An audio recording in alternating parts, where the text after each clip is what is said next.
So the next thing we're going to talk about is the external structures of the brain. And so this page here that you should be referring to is on page 281 in your lab manual.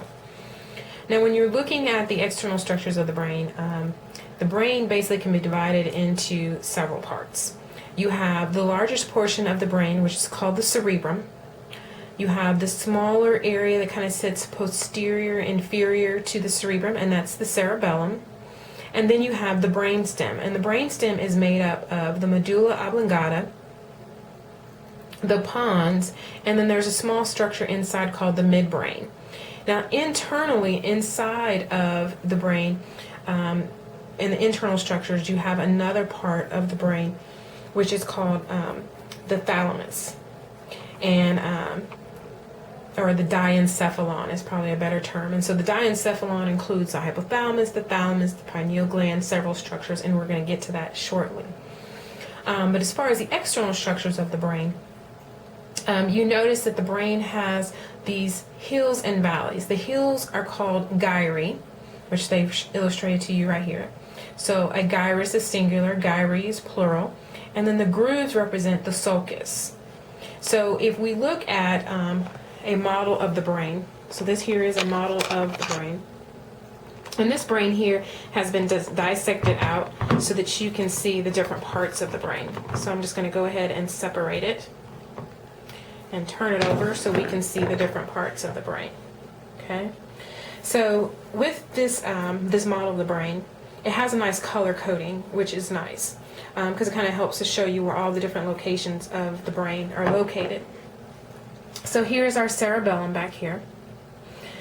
This whole colorful area is the cerebrum, and then on the side down here we then have the pons, and then this would be the medulla oblongata. Okay, so when we're looking at the external structures, this whole area that's the salmon, the red, the orange, and the pink color, this whole area represents the frontal lobe of the cerebrum.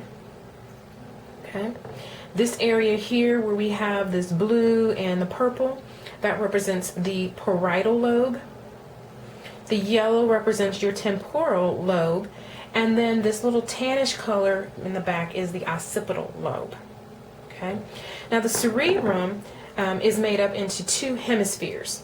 So this is the left hemisphere, and I'm going to sit it back into my little tray here so you can see what I'm referring to.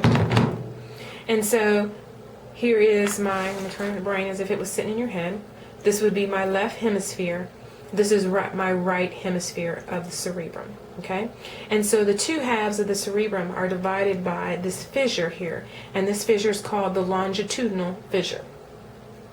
Okay. Now there's other separations on the brain as far as external structures. Here they've separated this little area out so that you can identify your precentral gyrus, which is this red color here, and the postcentral gyrus.